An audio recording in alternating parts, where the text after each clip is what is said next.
What's going on, everybody? Kalipis Tech here, coming back at you with another video. This is pros and cons for the BLU F91 5G.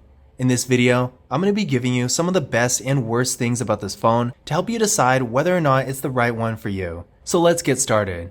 So my first pro for this phone is that it has NFC. Now, in case you don't know what it is, NFC is the technology behind contactless mobile payment services, so stuff like Google Pay, Samsung Pay, Apple Pay, all that. Basically any tap and pay service you can imagine. So if you do like to use those features, keep in mind in order to do it, you need to have a phone that actually has NFC, and for whatever reason in this price range, there are plenty of phones, even 5G phones like this, that don't have it. So seeing that the BLU F91 5G does have NFC is definitely a nice thing. So if you do like to make mobile contactless payments, then you'll be happy to know that with this phone, you can actually do it. Now, my second pro for the BLU F91 5G is the processor. With this phone, we're getting 8GB of RAM with the MediaTek Dimensity 810 processor. So this is definitely a real good processor and a great amount of RAM too. I want to say the average phone in this price range has 6GB of RAM, if even that, sometimes only 4. So seeing that this phone has 8 is definitely a nice thing. Now, is this going to make a huge difference in and of itself? Not really, but at the same time, having more RAM is never a bad thing. So again, I was impressed to see 8GB of RAM in a phone like this. Now, that being said, I did run a Geekbench 5 benchmark test on this phone,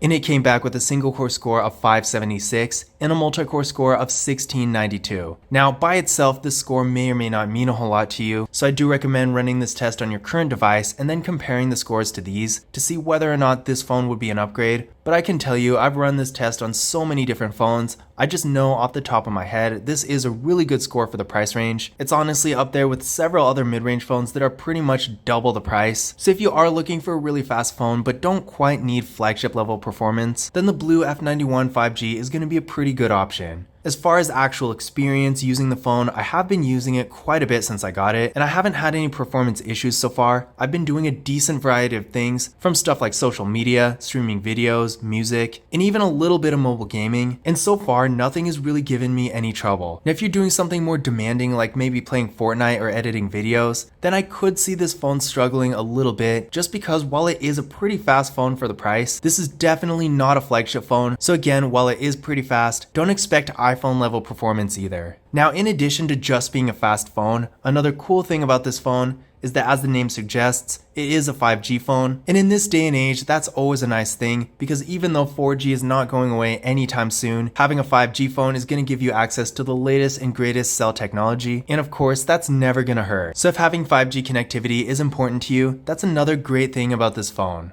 Now, my third pro for the BLU F91 5G is the large display. Now, to give you an overview of the display here, we got a 6.8-inch LCD display with a resolution of 1080p, a PPI of 396, and an aspect ratio of 20.5:9. So while there are some aspects of this display that could be a little better, the size and dimensions are really good. At 6.8 inches, you're getting pretty much the largest size display you can get in a smartphone, comparable to stuff like the Moto G Stylus, the Samsung Galaxy S22 Ultra, and the iPhone 13 Pro Max. So this is a really large phone that's going to be great for content consumption. So if you're doing stuff like streaming videos, looking at photos, even reading, of course, having a large display is just always going to give you a better experience in general. In addition to this phone also has really good dimensions with an aspect ratio of 20.5:9 versus the average phone nowadays that ranges from 19:9 to 20:9. Now, of course, there are so many phones out there, and some of them are going to have sort of weird aspect ratios. Like, for example, the iPhone SE has an aspect ratio of 16:9, so that's a lot wider and shorter. But with this phone, again, at 20:9, we're getting a taller and more narrow form factor. And while, of course, some people might have different preferences, in general, a taller and more narrow form factor is just going to be better overall. The first reason for this is if you're doing something in landscape mode, like, for example, looking at photos or watching videos, you're going to get a much more immersive experience.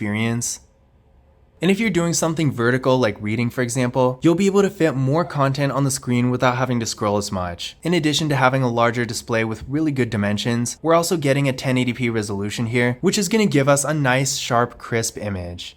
Now my fourth pro for the BLU F91 5G is the headphone jack. Now this might sound like a sort of odd thing to count as a pro, but keep in mind more and more manufacturers nowadays are starting to do away with headphone jacks. For example, Samsung has been taking away headphone jacks in their A series, like for example the A33 5G, A53 5G. Neither of those phones have headphone jacks. And yeah, this design choice really doesn't make any sense to me. I don't really get the reasoning behind taking away headphone jacks in budget phones, but it is what it is, and I'm sure as time goes on, more and more manufacturers are going to start doing this. So seeing that feature-wise, the BLU F91 5G is actually pretty comparable to those phones, it's definitely a nice thing to see that this phone still does have a classic 3.5mm headphone jack. So that way, if you do have a pair of normal headphones, you won't get boxed into having to use wireless ones. So if you want the performance and features that come with the higher end mid-range phones, but you also want to make sure you have a headphone jack, then you'll be happy to know the BLU F91 5G does still have that feature. Now my fifth pro for this phone is the storage. With this phone, we're getting 128GB of internal storage with microSD card expansion, so that is a really good amount of storage. For the average user, you're probably never even going to have to think about storage because 128GB is quite a bit to go through. To give you an idea of what this looks like, this is my storage right here. I have a bunch of different random apps on here, mostly just games and stuff like that. And then of course, the system itself is taking up quite a decent amount of space here. But all that being said, I still have a ton of storage left. I'm really only using 18% right now, and as you can see, I have a whole 105GB left. And even if you have a bunch of photos and videos, which honestly you would need a ton of photos to even make a dent in that, or a lot of longer videos, you can always offload that stuff onto a microSD card, because unlike flagship phones like the Samsung Galaxy S21 FE or any iPhone, again, the BLU F91 5G does have microSD card expansion, so you can really put any microSD card you want in here, and that way if you're taking lots of photos and videos, because after all, this phone does have a pretty decent camera for that stuff, you're still really unlikely to run out of space. So again, for the average user, you're probably not even going to have to think about storage at all with this phone. And even if you're a power user, you're going to have tons of space on this phone for apps, photos, and videos, pretty much anything you want. But now that we've gone over some of the good things about this phone, let's talk about the drawbacks. So my first con for the BLU F91 5G is the software. So with this phone, we are only getting Android 11. And while Android 11 isn't really that bad, and this phone's definitely optimized for it, it runs pretty well. If you're hoping to get the newest version of Android as it comes out, you're probably not going to want to get this phone or pretty much any BLU phone for that matter, because in case you don't know, BLU is actually notoriously bad for updating their phones. So when it comes to a BLU device, even a higher end one like this, the general rule of thumb here is the software the phone comes with is pretty much the one you're going to have forever. So if being stuck with Android 11 bothers you, this is probably not going to be the phone for you. My second con for the BLU F91 5G is the max video quality. Now with this phone, you can shoot in up to 2K in the rear camera and 1080p in the front. And while that's not really that bad per se, especially considering pretty much every phone in this price range, except maybe the Samsung Galaxy A32 5G if you get it on a deal, is really only going to have 1080p across the board, I'm still just not a fan of the 2K resolution. I feel like it's a weird middle ground where if you want to shoot in a higher quality, you're going to want 4K, and if you don't want 4K, you're probably just going to be fine with 1080p. So in my opinion, 2K is one of those weird resolutions that's really just kind of a waste. Now of course, if you're just going to be shooting in 1080p anyway, this is probably not going to be a big deal, but if you are recording a fair amount of videos, and you want a phone that can shoot in a higher resolution, then while I guess it's good that this phone can shoot in something above 1080p at least, I do think you can do better because phones that can shoot in 4K are not really that much more expensive. Now my third con for the BLU F91 5G is the display technology. Now we did go over the display earlier in the video, and for the most part I do really like this display. It has a sharp, crisp image and a really large size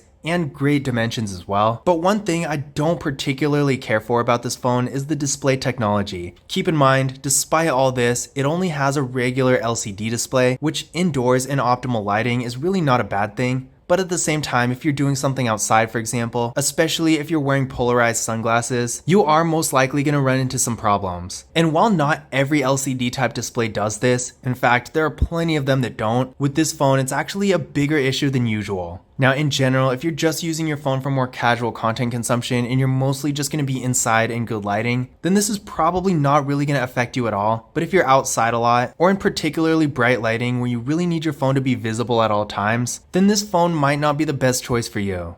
Now my fourth con for this phone is the materials. Now on one hand, with this phone it does have a pretty nice looking design. Despite having a large display, it's really slim, so it's not going to be uncomfortable to hold, and it does have a pretty cool looking back as well that doesn't really pick up too many fingerprints. But on the other hand, unfortunately, this phone is made entirely of plastic, and it does feel like really cheap plastic. Now the buttons and all that do feel pretty decent as far as build quality goes, so it doesn't feel like the phone's gonna fall apart, but at the same time, this phone has pretty much no weight to it, and it really doesn't feel very premium. So if you are looking for a nicer phone that really feels like a nice phone, then definitely keep this in mind, because although it does have a lot of nice features and pretty good performance overall, the quality of the materials is a little disappointing, especially for how good the phone looks. Now my fifth and final con for this phone is there's no stereo audio. Now in case you don't know what that means, when a phone has stereo audio, that basically means when you're playing music, watching a video, doing any kind of media stuff, sound is going to come out of both the speaker at the bottom and the earpiece up top.